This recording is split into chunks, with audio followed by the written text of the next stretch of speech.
What if I told you that locks, one of the most endearing, symbolic and culturally rich hairstyles, are being called a trend that's already over? That's crazy, isn't it? But here's the thing, if you're on social media and you've seen what's been going on lately, you've probably seen the conversations. People are combing out their locks, influencers are moving on to different styles, and debates over whether the pandemic loc wave was just a phase. So what's really happening here? Are locks losing their cultural stronghold, or have they simply entered a new era? Today we're breaking it all the way down.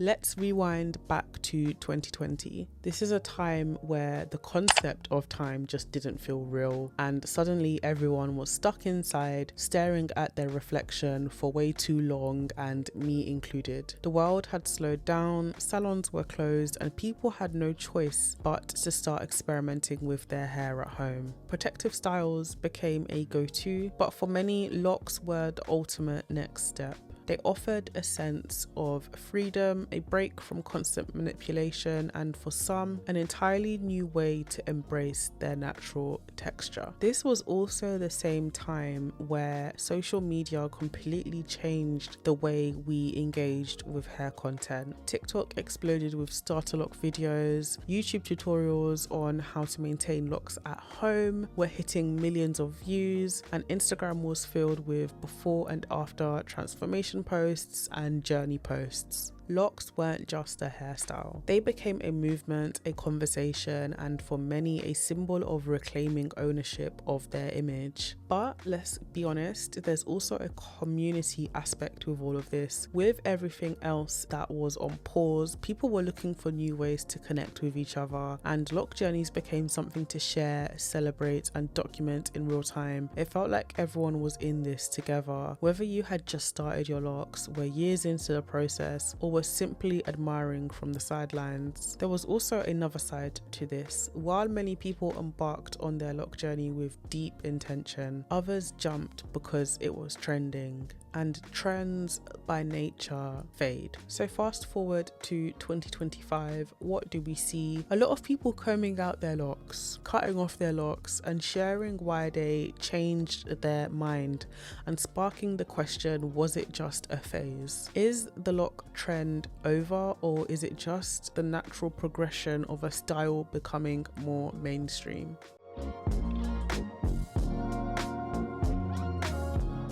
So here's the thing about trends. They have a life cycle. They start as an underground movement, they catch fire, they peak, and then they fade into the background. But here is where I think the conversation is missing something. Not everything that trends is a trend. Think about it. Box braids, afros, and even silk presses have all had their trending moments. But did they disappear? No.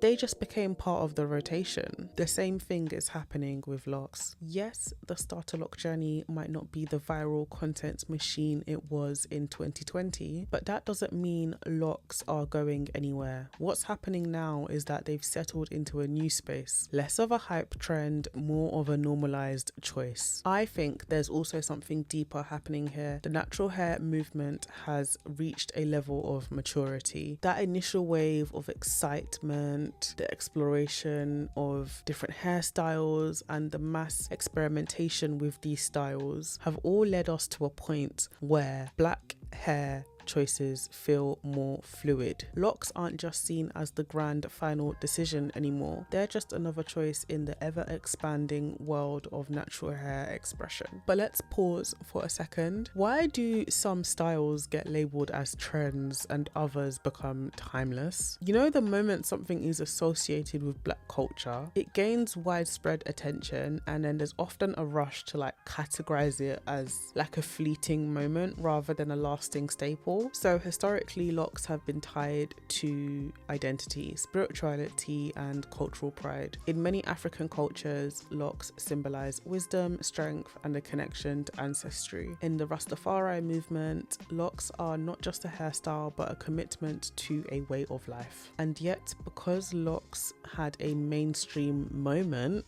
We now see conversations about whether they are over, but this pattern isn't new. When afros made a strong resurgence in the early 2010s, they were everywhere on magazine covers, in ad campaigns, and all over Instagram. But when that visibility shifted, did afros disappear? No, they just became a staple style again, rather than a media spectacle. And I think the same thing is happening with locks. What was once seen as a bold, rebellious choice has now entered the realm of the everyday, and that's not a bad thing, and I think it's actually a sign of progress. So I think instead of seeing this as the shift of the end of locks, which is so weird to say out loud, what if we just saw it as the beginning of their full acceptance? The moment when they stop being a novelty and simply exist as one of many valid, beautiful choices. So no, the lock trend isn't over. It's just not a trend anymore. And honestly, that might be the best thing to happen to the style's longevity.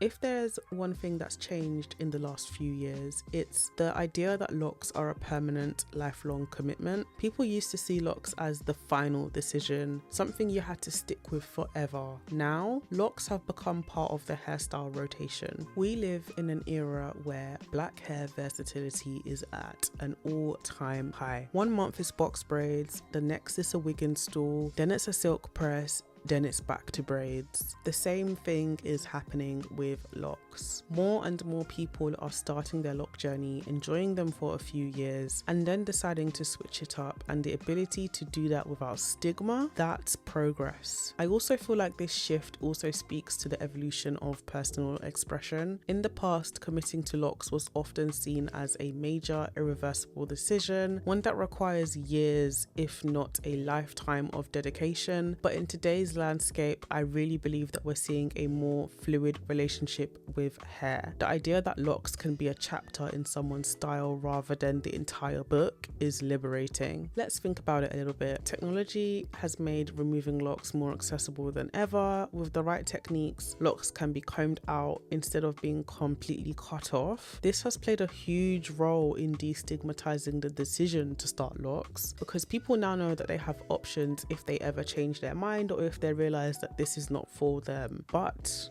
let's not ignore the cultural impact and aspect. While having freedom to change your look is empowering, there's still a deep historical and I guess spiritual significance to locks that sets them apart from other styles. Many people see their locks as an extension of their identity, and I think in my case as well, as someone who's been locked for 3 years, I see my hair as my extension of my identity, and it's something that connects myself, at least to my ancestry and my faith, and even my personal, self-discovery and self-love journey that I've been on from the very first day I started my lock journey. And I feel like this creates a really interesting intersection between modern hair fluidity and traditional reverence. So I think the question is, should locks be treated like just another style in the black hair rotation, or do they deserve a level of respect that acknowledges their deeper roots? This is where perspective comes in. I think some people are completely comfortable with the idea that locks can be temporary, while others feel that they should have been worn with intention and commitment. And honestly, both views are kind of valid. The beauty of black hair is that it allows for choice. Whether that choice is a lifelong dedication to locks or the freedom to explore different styles without limits. So while locks may no longer be viewed as a forever decision, they remain a powerful option in the ever-expanding world of black hair. They're not disappearing, they're just adapting to the times.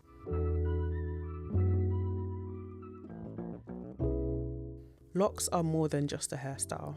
They've been a symbol of rebellion, spirituality, and cultural pride for centuries. From the Rastafari movement to ancient African civilizations, locks have carried a deep significance, and even today they're still policed in workplaces and in schools and in society as a whole. So when we talk about locks going out of style, I really feel like it's worth asking who gets to decide that. Is it really about personal preference, or is there a deeper conditioning something at play here. Because let's be real, straight hair has never gone out of style. Do you get it? Straight hair has never gone out of style. But every time black hairstyles hit the mainstream, they get labeled as trends, temporary, disposable, not to be taken seriously, and I really feel like that's something to think about.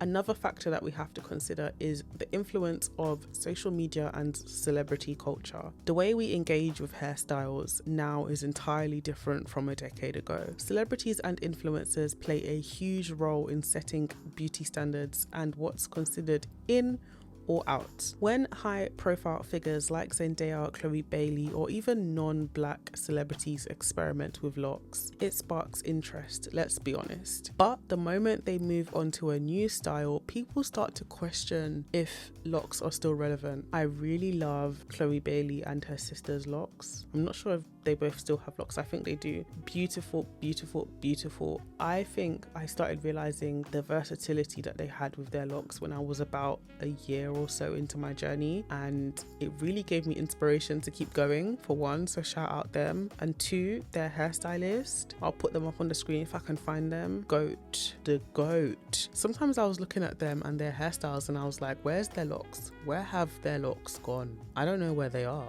Meanwhile, they are slaying it, and their locks are still there, and they didn't cut them off or comb them out. They just really showed us how versatile locks could be, and that was inspiring, and that was one of the reasons actually that I stayed strong on this lock journey of mine, and it's only been 3 years. Back to what I was saying, social media amplifies this cycle, and one viral TikTok of someone combing out their locks can send waves through the online beauty community, making people question their own hair choices. The question we have to ask is, are we actually deciding what we love for ourselves, or are we being subtly influenced by what's trending? Platforms like TikTok and Instagram have created a culture where choices are often dictated by algorithms. The styles that get engagement become the styles that seem relevant, while others fade into the background. And not because they're any less significant, but because they don't fit into the viral moment of that time. This raises an important question. Are we actually embracing locks on our terms, or are we waiting for validation from the digital world? Locks aren't over. They're just one of many choices we now have the freedom to explore, and that's worth celebrating in my opinion. So if you've ever felt the pressure to stick with one hair choice forever, let this be your reminder.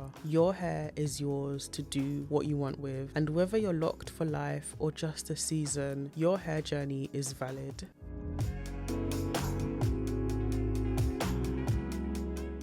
So thanks for hanging out with me today and making it this far into the video. If you've got thoughts on this, drop them in the comments. I'd love to hear it. Let's talk about it. And don't forget to like, share and subscribe for more deep dives into hair and culture. And I'll see you next time.